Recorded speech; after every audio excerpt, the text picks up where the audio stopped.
Hi, I'm doing this again. I don't know for how long I'm gonna be here, but I just wanted to try getting back into streaming.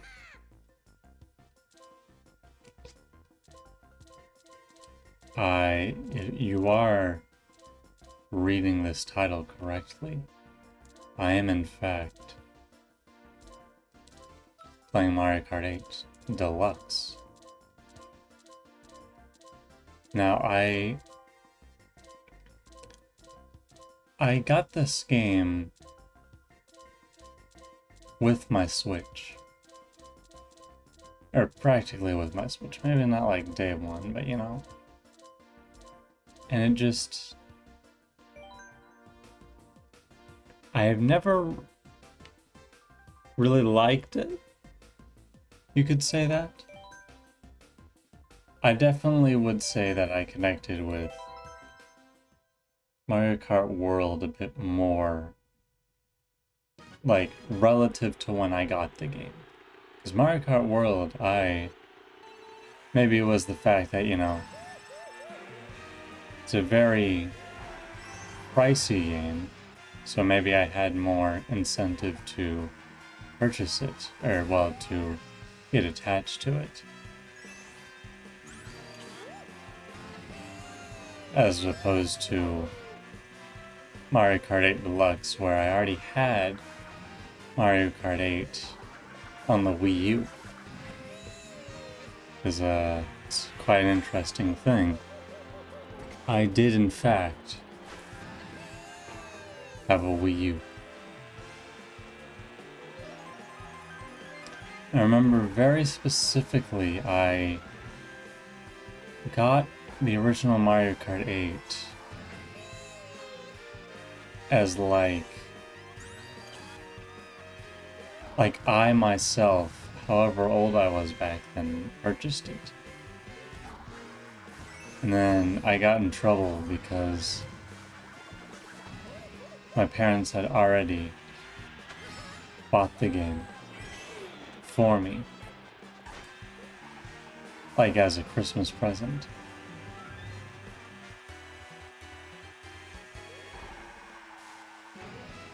So, you know, there you go. It's not really too much to that story. Other than the fact that, you know, sort of scared me off from ever buying any thing before December again. Or, well, not before December, around those December months, I should say.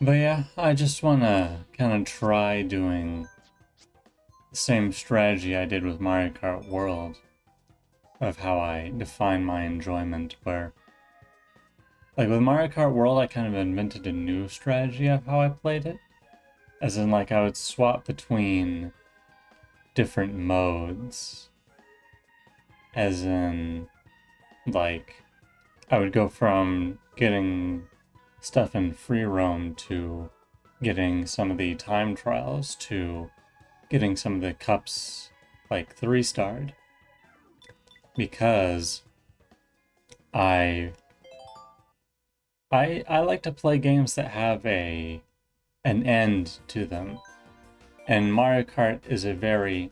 Did I beat the ghost? Yes, I did.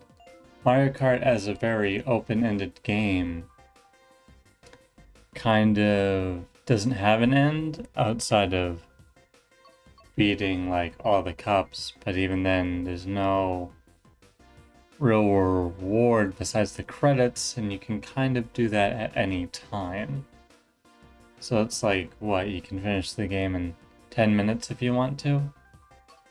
I don't really like that idea, so I've been trying to set up my own goals and have them align in such a way to where they end with getting the credits, you know? I'm not sure what triggers the credits in this game, but I can't imagine it's the time trials. I do want to all these exclamation marks. Oh, hold on. Did the wrong thing.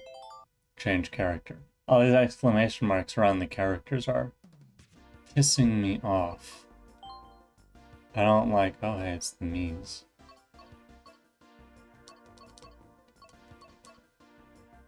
I like the one, I want to see the ones with glasses, how they look. It's all these exclamation marks. Need to get rid of them. They're in my way. What? Do you have to? Like, do you have to apply the suit before it's like, oh yeah, you don't have to do this anymore? I don't want to do that.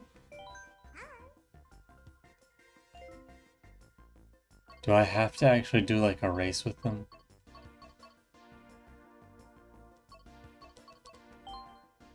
I'd just be picking me characters all day.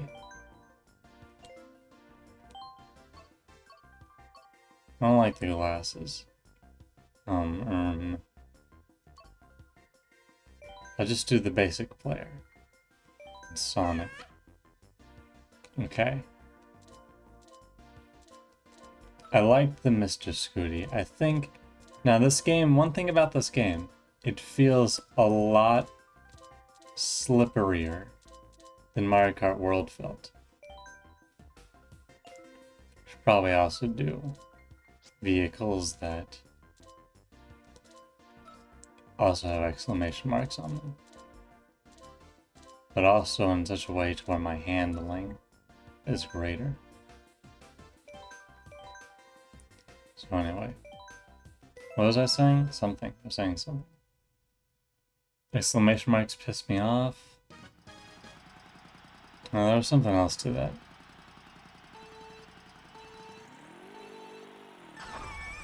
Okay.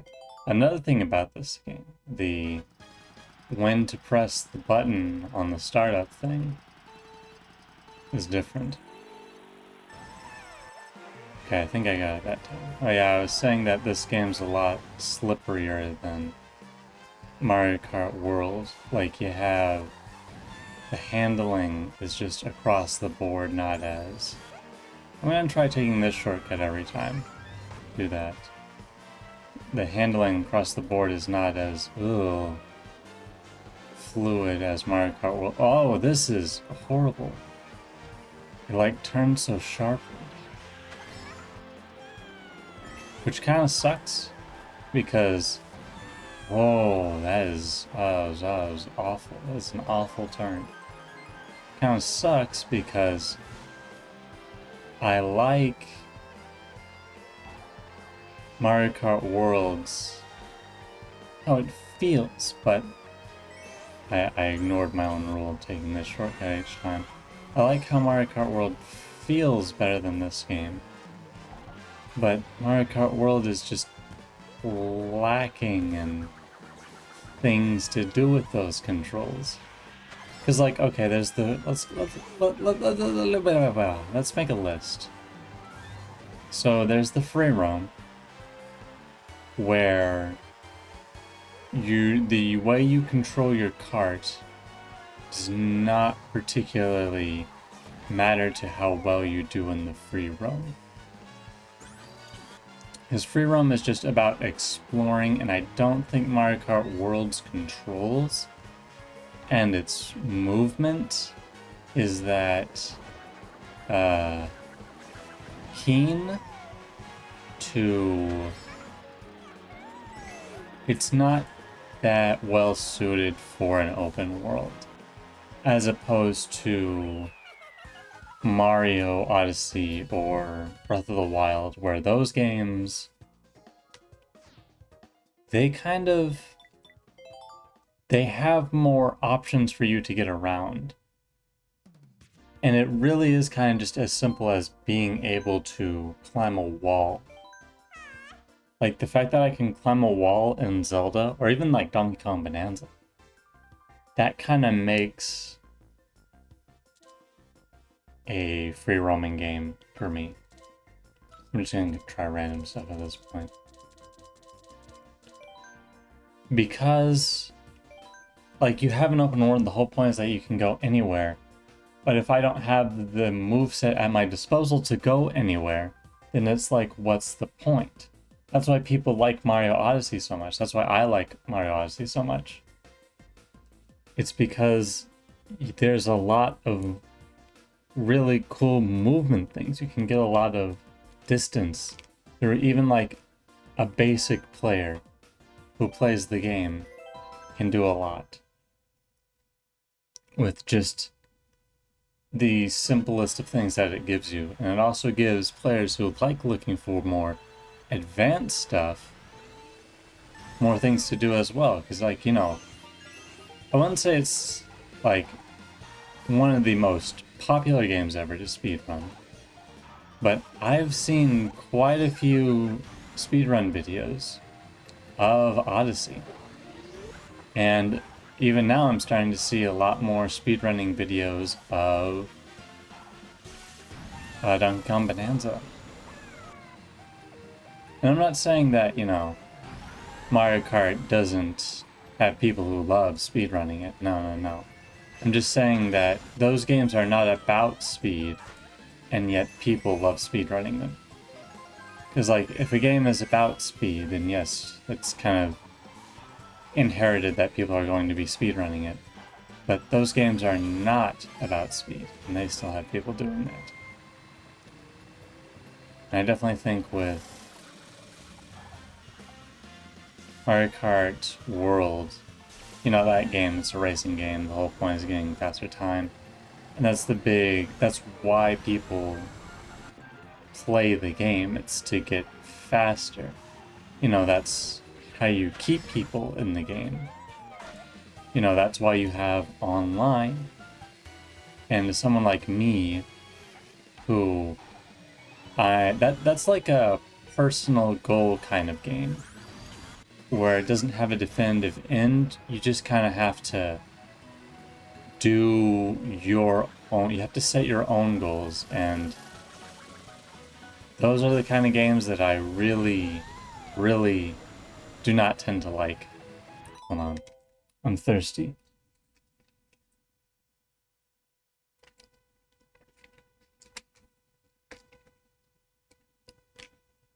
Okay.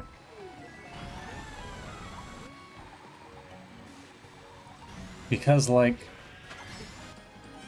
I don't know, I just, you know, I'm not saying it's a bad way to do a game. I'm just saying it's not really for me. Now, I have been better about it. Like I said, I'm playing these games now. I have found a way to enjoy Mario Kart World and Mario Kart 8. But the problem is now, I am done with the main things. I got all the stickers. I have all the stars of the cups. I got all the time trials. At least beaten the Nintendo people. So it's like, okay, that was 110 hours. And I don't really feel like playing it anymore. Which is why I'm here. Because I finished Mario Kart. And now I'm like, I want more Mario Kart. And it's like, okay, this is my option. Well, my other option is this or Mario Kart Tour.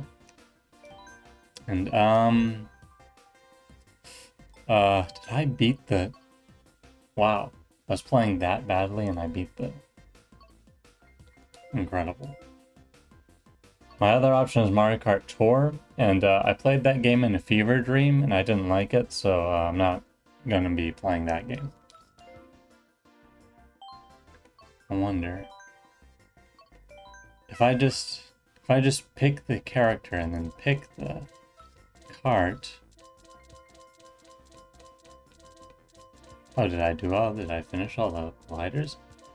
What's the best? Hold on, I'm looking up what the best glider is. I don't care.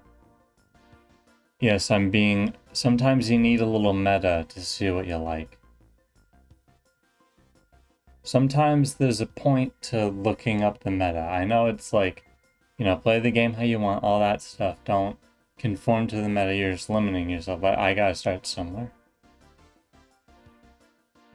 Mario Kart 8 Deluxe Meta.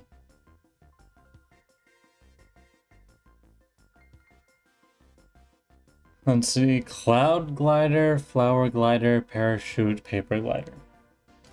Alright. Cloud Glider. What's the... This is the parachute, so...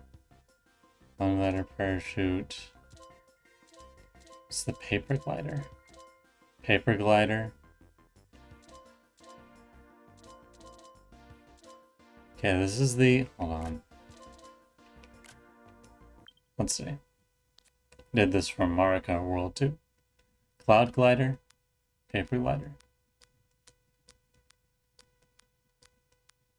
Oh, I see. They have the same stats. Cloud Glider, I guess. Okay, if I go here, and then if I exit out, nope. Alright. Mario Circuit. There's still there's also 200cc in this game. Do I like playing 200cc? No, but it's here. And it's an option for me to choose. Okay.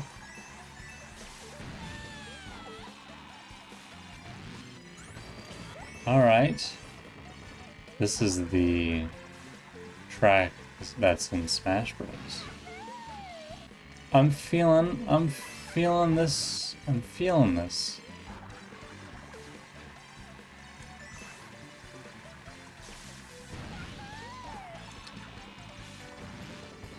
I'm liking this card a bit more. I feel like I have more control when I'm drifting, and that's really what I want, is more control about drifting. Because like I said, even the worst handling combo in Mario Kart World feels better than the worst handling combo in 8 Deluxe. I don't know what the worst handling combo is, I'm just making an assumption about that. But just based off of how I feel at this very moment about just the controls of this game. Because, like I said, I really did not play a lot of Mario Kart 8 Deluxe. I think my playtime might say on the contrary, and I do have a lot of the cups finished on 3 stars, but that's over the course of 2017 to now. 8 years? Yeah, 8 years. So over the course of 8 years.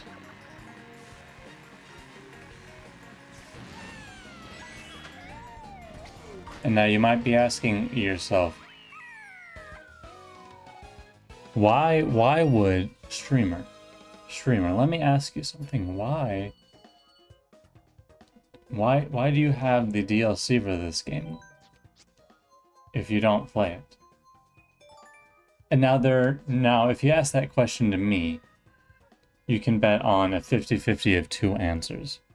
The answer is either A, because I'm a completionist, and sometimes that bleeds over into my games, where I feel like I need to get the DLC, or else I'm not getting the full experience. Or B, in this case, I got it for free, because I have the extension pack or whatever on Switch Online, so I got them free. That's also how I played Octo Expansion, which has put more use to my Nintendo Switch Online subscription than the Nintendo Switch Online classic games.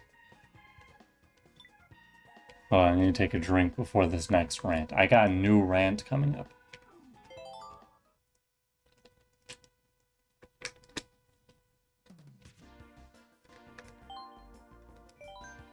Because I forgot it. No, I remembered it. Something about the Nintendo Switch Online service. What didn't I like about it? What didn't I like? Oh, okay, I remember. It's because the Nintendo Switch Online service.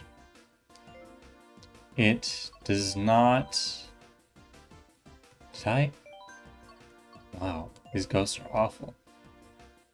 It just, to me, the games feel like I'm just, like, I don't own it, and hypothetically it could be taken away from me at any time. Now, nowadays, you could say that about a lot of games. Like, hypothetically speaking, Nintendo can just take away my copy of Donkey Kong Bonanza or Mario Kart World anytime they damn well like. You know, because of their new terms of service. But I believe, to me, it just feels like it applies double.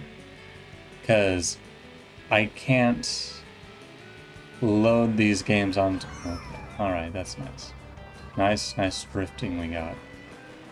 To me, it feels like I can't... Like, because you have to go in, like, okay, I've been saying that a lot, because I'm not that well spoken, but point is, I don't know what my point is. My point is I don't like it, because it's not like I can download these games like okay, stop saying that.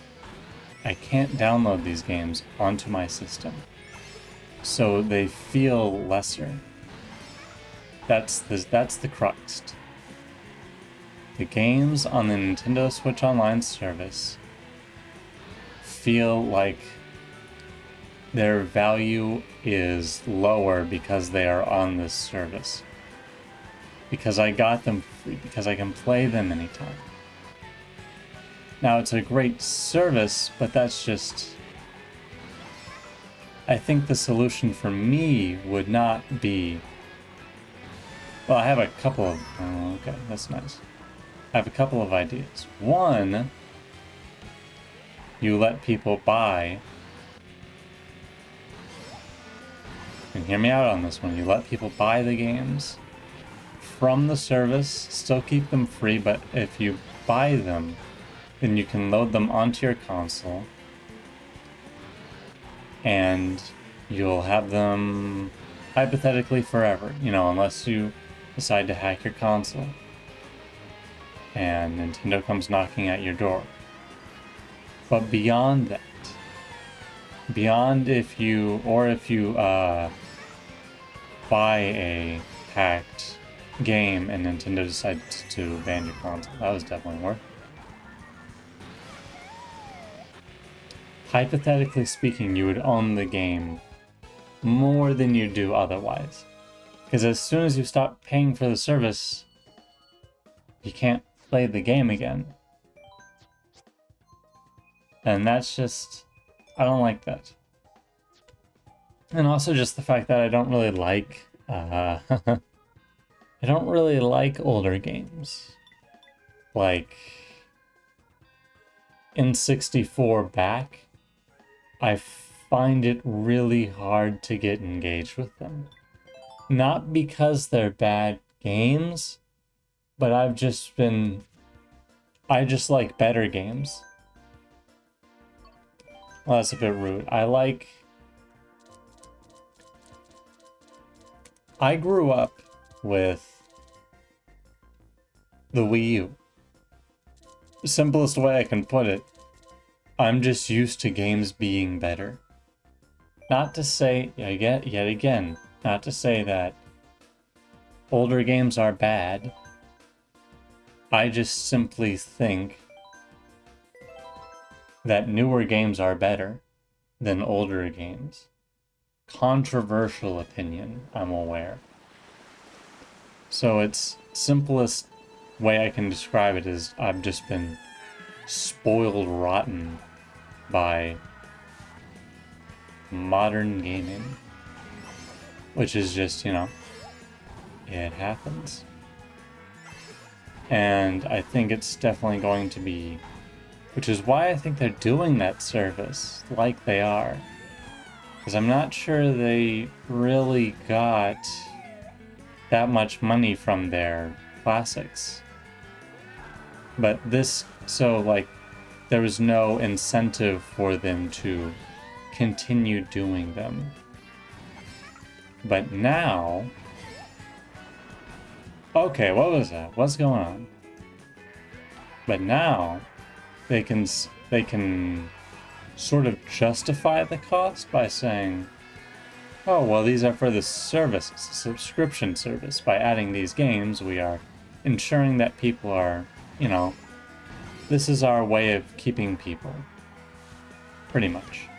That's what I think they're chalking it up to. This is how we keep people subscribing to our service. And then with the expansion pass, you know, you have DLC for games that they have added. Or now these Switch 2 versions of Breath of the Wild and Tears of the Kingdom. Which I think is a better way of doing it. Because before, there were really only a handful of games that Nintendo ever put on their virtual console. And so now we see games being re-released for the first time in forever, I believe. Like, I don't think F-Zero GX, or most other F-Zero games have ever gotten ports to other consoles. Or rather, other more modern consoles. I'm not sure about, you know, maybe there was a Game Boy Advance re-release or something. But my point still holds about that idea I have. I think the way they have it ensures that we are getting more games that are more obscure. So the people who really want to play those games now have an opportunity to play them. But I want a way to give these games more value. That's like a big thing. It's giving these games more value. Even if it's purely artificial. Like letting me take the game, offload it from the service, and put it onto my Switch home screen. That it sounds silly, but it kind of is just... I feel like that would help me enjoy some of those games more. I know it's kind of crazy how superficial things just kind of make a difference like that. Because, you know, if I could just see the icon from my home screen, I don't have to load a new app to get into it. It gives that value because now I have spent some time investing in getting this game to work. It's not just like a streaming service where, well, I'm playing this game, but I could be playing literally any other game in this service. To me, it's not like I'm playing a single experience. It's I am playing an experience that's like a small fraction of a greater experience. And that, like, to fully enjoy it, I will also have to play all those other games. Because that's kind of what it feels like to me. And that's, again, crazy. I'm crazy. So, are they going to do that? No. But even then, like, because something strange is that there is one game that I do kind of want to play. on the GameCube service. It's Wind Waker. And now from what I just said, you know, like, it sounds like I don't want to play any of these games because there's so much stuff about them, you know, there's so much surrounding them. But Wind Waker is unique because it's on the GameCube. And that has noticeably fewer games. So it is kind of like, at least to me right now, because I don't really want to play F-Zero. I don't really want to play Soul Calibur. I don't really want to play Mario Strikers again. To me, like, I don't want to play any of those other games. So now it's basically, I'm loading up the service to play Wind Waker. As opposed to like the SNES Classic, where I could be playing Donkey Kong, but I could also be playing like Super Mario World or A Link to the Past. Stuff like that. That's the kind of mindset where those are games that I think I could enjoy.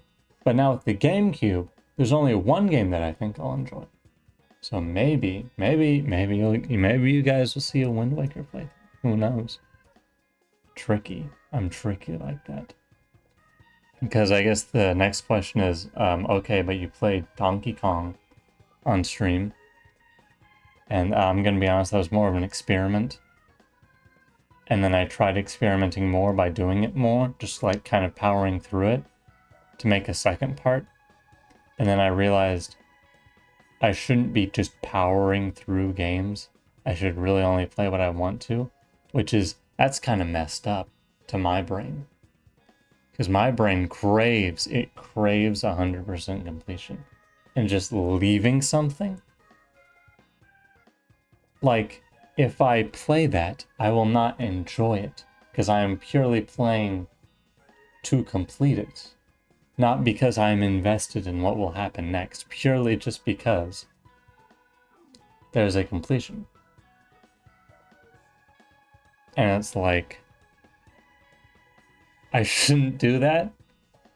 I need to break that mindset because so often in just everywhere in my life, not everywhere, in everywhere in my video game life that has haunted me, the idea of 100% completing games.